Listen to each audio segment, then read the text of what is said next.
네, 안녕하십니까. 울트라비니군입니다.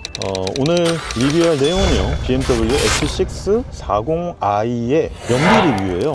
연비 리뷰인데 잠깐만요. KDB 생명타워 가자. 시작. 지금 X6를 탄 지 4일째, 4일 좀 넘었네요. 이제 5일차인데 제목을 제가 어떻게 지을까 하다가 고민을 좀 했는데, 주행 거리와 주유의 편리함만으로 따진다면, 그러니까 예를 들어서 돈이 많으신데 기름값을 써가면서 좀 편안하게 멀리 다니시고 빠른 주유를 통해서 굉장히 편안하게 운행수단을 운용하고 싶다라고 생각을 하신다면 내연기관이 맞기는 한 것 같습니다. 제가 그 말씀을 왜 드리고 있냐 하면은, 차량은 6기통 차량이에요. 40i죠. V58 엔진이고 6기통 실키6고 아무리 싱글 터보라고 할지라도 트윈 스크롤 괜찮은 출력과 주행 성능과 주행 질감, 엔진 회전 질감도 갖고 있고요. GF 8단 미션이 적용되어 있어서 어떻게 보면은 예전으로 생각을 하면 상상할 수 없을 정도의 연비와 효율성이 나오는 극대화된 차량이기는 해요. 그러니까 파워풀한 주행을 하겠다라고 하면은 그것도 가능하고요.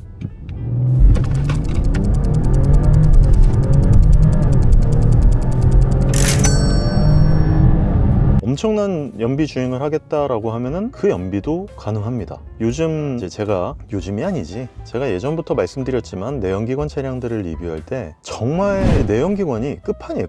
다 끝판들이에요. 완성도가 너무 높아요. 4기통이면 4기통대로 완성도가 굉장히 높고, 디젤이면 디젤대로 완성도가 너무 높고, 6기통 차량이면 6기통대로 또 굉장히 완성도가 높은 게 사실입니다. 그러니까 단순하게 차량의 엔진의 완성도 이런 것들을 따졌을 때, 어떤 차량을 리뷰할 때 전기차, 내연차로도 구분하면 안 될 것 같아요. 이제는 킬로미터당 갈 수 있는 단위 금액이 점점점 근소화되고 있다고 해야 될까요? 물론 전기 차량의 충전 비용이 내연기관의 주유 금액보다는 훨씬 싸긴 합니다. 왜냐하면 요새 한 2만 원 정도 풀충하면은 500km 정도는 충분히 갈 수 있으니까 4만 원 넣으면 1000km 가는 거거든요. 지금 얘 같은 경우에 어떠냐 하면은, 지금 타고 돌아다니는 게 리터당 12.8km가 나오고 있어요. 이거 농담이 아닙니다. 리터당 12.8km가 나오고 있고요. 10km, 20km 돌아다니면서 이 정도 연비가 나왔다면 제가 짧은 시간에 이렇게 연비를 뽑아냈을 수도 있다고 생각을 할 텐데, 제가 지금 이 차량을 좀 5일째 타고 있다고 그랬잖아요. 보통 전기 차량을 한 번 이제 충전을 하면 5일에서 일주일 정도에 한 번씩 제가 충전을 합니다. 왜 그러냐면, 제가 하루에 100km 이상은 꾸준히 타거든요. 지금 5일째 타고 있는데 564.3km를 돌아다니면서 12.8km가 나온 거예요, 연비가. 근데 제가 이 차량을 갖고 장거리도 달렸죠, 100km 고속도로 항속 주행도 했었죠, 시내 주행, 시내 발휘도 했었죠, 막히는 구간에서 정체 구간을 경험하기도 했었고요. 약간의 스포츠 주행을 하면서 이 차량의 스포츠 세팅에 대한 내용을 좀 알아보기 위해서 과격한 주행도 했었고요. 그 종합한 결과 564.3km를 돌아다니는 데 있어서 연비가 리터당 무려 12.8km. 물론 48V 마일드 하이브리드 시스템이 적용되어 있어서 이 정도의 연비를 보여줄 수 있다라고는 하지만, 제가 그냥 발컷만 하고 돌아다닌 게 아니란 말이에요. 그런데도 불구하고 이제는 진짜 내연기관 6기통이든 8기통까지 가면 답이 없는데, 6기통 정도 된 걸 갖다가 이렇게 복합적으로 운행을 했을 때 복합 주행 연비가 이 정도로 나온다라고 하는 건 정말 놀라운 사실이거든요.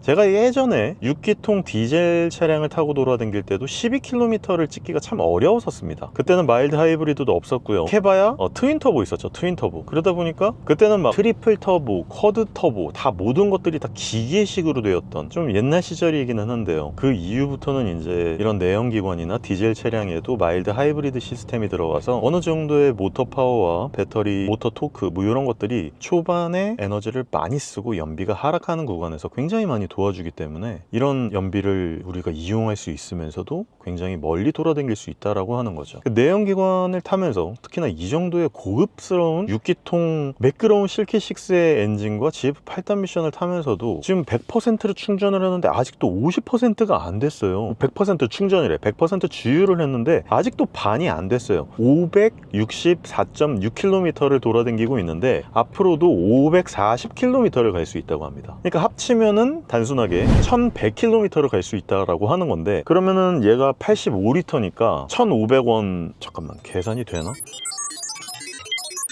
그 오일 탱크 캐퍼시티가 85리터라고 제가 알고 있거든요. 그러면은 어쨌든 얘는 고급유를 먹여야 된단 말이죠. 한 1,500원 정도는 할 거란 말이에요. 더 비쌀 수도 있습니다. 이거는 제가 주유에 대한 감이 너무 없어가지고 이거는 그냥 대략적으로 말씀드리는 건데 1,500원으로 했을 때 127,500원이 나오네요. 그러니까 127,500원을 넣으면 1,100km를 갈 수 있다는 거예요. 그냥 제가 이렇게 일상적인 주행 영역처럼 돌아다니기도 하고 조금의 스포츠 주행도 하고 이렇게 그냥 운행을 하고 돌아다니면 제가 봤을 때는 2주에 한 번씩 넣어야 된단 말이에요. 저 같은 경우엔 일주일에 한 번씩 넣으니까 전기차로서는 한 달에 한 8만원 꼴 정도 돈을 쓰는 거고요. 얘 같은 경우에는 한 달에 25만원 정도 쓰는 거니까 뭐 유류비랑 전기 충전 비용은 토크나 파워가 똑같다는 가정하에 이 정도 크기의 차량을 뭐 예를 들어서 EV9이나 아이오닉 9이나 같은 브랜드의 iX X드라이브 50 같은 경우에도 한 달에 8만원 정도 넣으면은 2,000km 정도 돌아다닐 수 있고 얘 같은 경우에는 한 달에 25만원 이상을 넣어야지 2,000km를 돌아다닐 수 있으니까 가격 차이는 꽤나 많이 나긴 하네요. 근데 어쨌거나 제가 말씀드리고 싶은 내용은 이런 연비적인 측면과 주유를 빨리 해가지고 왔다리 갔다리 빨리빨리 돌아다닐 수 있는 측면에서의 편의성적인 부분은 확실히 내연기관이 편하다는 것은 확실하다는 겁니다. 그런데 제가 최근에 여러 영상들을 만들기는 했지만 SDV 차량과 그냥 내연기관이라고 하기에도 좀 애매해요. SDV가 아닌 차량들로 나뉘어야 될 것 같아요. 그러니까 소프트웨어 디파인드 비클이 아니고 그리고 하드웨어 디파인드 비클이라고 얘기를 해야 되겠죠. 얘는 각 모듈, 부품, 모든 부분에 ECU가 다 따로따로 붙어있고 반도체가 다 따로따로 붙어 있어야 되고요. SDV라고 하는 녀석은 하나의 뇌가 있고 그 뇌에서 모든 것들을 총괄적으로 중앙 컨트롤 방식으로 이렇게 컨트롤할 수 있는 부분이죠. 그래서 예를 들어서 리콜을 하게 됐을 때 현재 타고 있는 X640i의 차량에 어떤 부분이 문제가 됐다. 예를 들어 냉각 계통이라든지 흡기 계통에 문제가 생겼다라고 하면은 그쪽을 관장하는 ECU나 그쪽을 관장하는 소프트웨어를 바꾸기 위해서 사업소를 들어가야 되고 영업소 한 번 들어가는데 시간이 얼마나 많이 걸립니까? 저같이 사업하는 사람들이야 상관없겠지만 일상적인 회사원들이 혹은 얽매여 있는 회사 생활을 하시는 분들 혹은 사업도 얽매여 계시는 분들한테는 이렇게 한번 사업소를 들어가가지고 업데이트를 받거나 한번 이렇게 리콜이 뜨는 거를 갖다가 다시 고친다라고 하는 부분이 생각보다 굉장히 힘든 부분이거든요. 근데 테슬라 같은 경우는 SDV 차량들 그 메인 뇌가 하나 있고 그 뇌가 모든 흡기 쪽도 총괄하고 이게 내연기관을 통한 SDV라고 하면 브레이크 시스템이라든지 뭐 사이드 미러라든지 인포테인먼트 시스템이라든지 기어라든지 이런 모든 조작들이 하나의 뇌로서 움직일 수 있게 만든다면 그렇게 되면 어떤 리콜이 뜨고 어떤 한 기관에 문제가 생겼을 때 그냥 OTA를 통해서 소프트웨어 업데이트를 해가지고 그쪽을 건들 수 있다라고 하는 부분인 거죠. 그러니까 그런 부분이 내연기관에서는 왜 SDV를 안 하냐? 할 수 있었어요. 그리고 이미 다 기술 개발적으로도 끝났고 그거를 갖다가 생산할 수 있는 기술적 여력도 충분한데 여태까지 내연기관 레거시 브랜드들에서 그걸 안 한 거죠. 왜냐하면 SDV를 개발하는 게 돈이 더 많이 드니까. 그리고 SDV를 개발하고 그걸로 갖다가 차량을 대량 생산을 했을 경우에 공장을 새로 만들어야 되고 기존 레거시 기업들의 어떤 체제가 무너져 버리다 보니까 그런 것들을 못했었던 가장 큰 폰 회사가 뭐 노키아나 모토로라고 그것들을 중앙에서 제어를 했었던 그런 회사가 이제 삼성 갤럭시, 삼성도 이제 옴렉이라는 녀석을 만들었다가 애플 아이폰 3GS나 3G한테 싸닥으로 후려쳐 맞고 그냥 갤럭시 원 안드로이드로 바뀌어졌잖아요, 생태계가. 그런 식으로 제가 봤을 때는 내연기관 차량이 SDV로 갈 수 없다라고 하는 여러 이유들 중에 하나가 아마도 그런 산업적 측면에서의 챌린지를 넘어서지 못했기 때문에, 도전을 넘어서지 못했기 때문에 현재 이 상황, 이 지경이 된 것 같고요. 그러다 보니까 레거시에서는 최대한 동력 계통이 전기 차량으로 바뀌어야만 하는 그런 전기차, 그러니까 껍데기만 뭐 전기차지 어떻게 보면은 그냥 동력 기관이 에너지가 전기일 뿐, 배터리일 뿐이라는 거죠. 그래서 제가 요즘 들어서 리뷰를 할 때 옛날에는 울트라 비니군의 뭐 아빠 리뷰 이런 식으로 했었는데 요새는 꼭 나누잖아요. 전기차 생활, 자동차 생활, 그렇게 이름을 나눈 이유가 있어요. 전기차 생활은요, 어떻게 보면 제가 예전에 생각했을 때 SDV 차량이에요. 그러니까 소프트웨어 디파인드 비클의 전기 차량들의 생활, 제 그 전기 차량들의 리뷰를 얘기하는 게 전기차 생활이었고, 그냥 이런 일반적인 내연기관 차량들, 그 중에서도 아무리 마일드 하이브리드가 붙고 PHEV가 붙고 뭐 그러더라도 어쨌든 베이스 기반이 내연기관인 차량들은 자동차 생활로 분류를 해서 리뷰를 했는데 2025년부터는 제가 좀 바꿔야 될 것 같다는 생각이 드는 거예요. 그러니까 SDV 생활과 그냥 자동차 생활 이런 식으로 바꿔야 되나? 약간 이런 요즘 좀 혼란이 좀 많이 듭니다. 요즘은 리뷰를 할 때 조금 제 리뷰에 대한 정체성을 갖다가 정확하게 정의를 내리고 리뷰를 해야 되겠다는 생각도 들고요. 어쨌거나 제가 지금 X6 40i를 타고 돌아다니면서 여러 좋은 점, 장점, 이 차량의 승차감, 차량으로서의 완성도, 내연기관으로서의 완성도는 말할 필요도 없고, 그리고 이 차량의 또 하차감, 외관의 생김새, 멋짐, 그리고 이런 레거시 럭셔리 브랜드의 이런 트림 같은 부분들의 소재적 고급감 같은 부분들은 뭐 말해서 뭐합니까? 얼마나 좋아요. 너무나 잘 만들고 있는 그런 차량이죠. 진짜 잘 만드는 자동차 회사고, 근데 너무나 안타깝게도 자동차 회사긴 하지만 자동차를 컨트롤할 수 있는 소프트웨어 회사는 절대로 아니라는 겁니다. 그 부분이 굉장히 안타깝고, 그래서 그 부분을 이제 앞으로는 저도 2025년부터는 리뷰를 할 때 SDV 차량과 일반적인 자동차, 우리가 그냥 하드웨어를 기반으로 한 자동차, 그냥 굴러가는 자동차, 스포츠성이든 뭐 그냥 굴러가는 거든 뭐든 간에 그걸로 좀 나누어서 리뷰를 좀 진행을 할까 합니다. 이름은 그대로일 수 있겠으나 초반에는 계속 이제 여러분들께 인식을 시켜드려야 되기 때문에 아마도 SDV에 관련된 내용을 계속 첨언해가지고 리뷰를 하기는 할 겁니다. 이 차량은 참 좋은 차량이기는 해요. 운송 수단으로서 또 이렇게 ADAS도 충분하고 너무나 좋죠. 지금 자동차선 변경을 이렇게 잘하는 이런 부분도 너무 잘하고, 차선 유지를 해가지고 갈 수 있는 부분도 너무 잘하고, 또 얘는 터치 가무용 스티어링 휠이 적용되어 있기 때문에 이렇게 허벅지 신공을 통해서 이용을 할 수 있다라고 하는 부분인 거죠.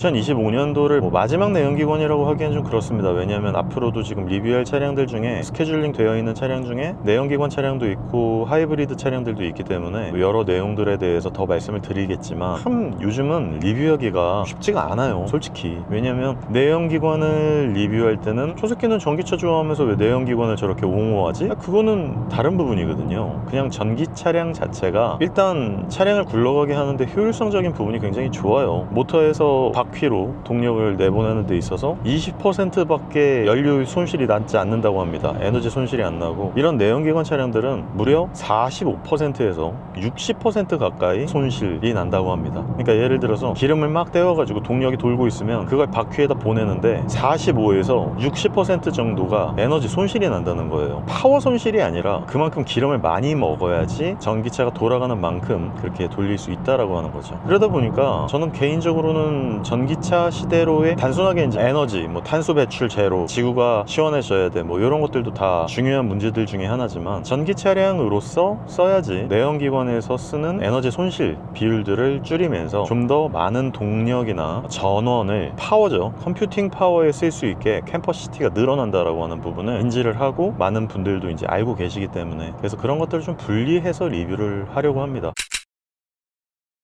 지금은 이제 제가 할 말이 너무 많은 게, 테슬라에 관련돼서도 저 자신만의 내용을 알고 있는 내용이라든지 들은 내용이라든지 진짜 많은 부분에 대해서 공유를 드리고 싶거든요. AI 시대잖아요, 요즘. AI가 어떻게 성장하고 있고, 이 상성형 AI가 SDV와 접목이 되면서 앞으로의 자동차 산업이 어떻게 바뀔 거고, 그걸로 인해서 지금 우리나라 시장이라든지 혹은 레거시 시장이라든지 중국의 전기차 시장이라든지 정말 선도를 아주 대단히 하드캐리하고 있는 테슬라라든지 이런 회사들의 내용들에 대해서도 말씀을 드릴 때, 아무래도 이런 내용을 수반하지 않게 된다면 이해하기가 이제는 진짜 쉽지 않을 수도 있겠다라는 생각이 들어요. 물론 저보다 더 똑똑하신 분들도 많고 굉장히 이해도가 높으신 분들도 많으시니까 제가 별로 걱정은 하지는 않겠는데, 아직도 내연기관이 더 낫다라고 계속 말씀하시는 분들이 너무나 많고, 그 내연기관이 그냥 좋다라고 하는 부분에 대해서 그냥 무지성으로 난 아직도 편하니까 내연기관이 좋아 라고 말씀하시는 분들이 굉장히 많거든요. 그거는 그냥 자기가 자발적으로 도태되겠다라고 말씀하시는 부분밖에 안 돼요. 물론 그것을 강제할 필요는 없습니다. 내연기관 시대가 언젠간 끝이 나겠고, 그 끝이 나기 전까지는 전기 차량이나 SDV 차량들과 내연기관 차량들이 공존하는 시간들이 꽤나 오랜 시간 동안 전 지속될 거라고 예상을 하거든요. 최소한 10년에서 20년은 내연기관과 전기차, 뭐 수소 하이브리드 뭐 이런 차량들이 공존할 것이라고 생각해요. 근데 그런 와중에 조금이라도 내가 어떤 산업군 내에서 우위를 점하겠고, 그냥 정체되어 있는 것보다는 앞으로 흘러가는 자동차 시장에 대해서 조금이라도 고민이 있고 관심이 있으신 분들은 앞으로의 자동차 산업 자체가 어떻게 흘러갈지에 대해서 미리 얘기를 들으면 재밌잖아요. 저도 그런 부분에 대해서 같이 얘기를 하고 좀 논쟁을 벌이고, 네가 맞니 내가 맞니 그냥 단순하게 감정 싸움을 하기보다는 나는 이렇게 생각하는데 너는 어떻게 생각한다, 이런 부분에 대해서 서로 얘기하는 부분이 굉장히 재미있을 것 같다는 생각이 들고요. 그리고 다행히 저는 이런 얘기를 어쨌거나 나 혼자 얘기를 하는 거긴 하지만 여러분들이랑 소통을 하면서 꽤나 재미있는 시간을 보내고 있습니다. 있으니까 내년 2025년도에도 더 많은 재미있는 전기차 이야기, 그리고 자동차 이야기, 그리고 전기차나 자동차를 통해서 느낄 수 있는 많은 부분에 대해서 말씀을 드리도록 하겠습니다.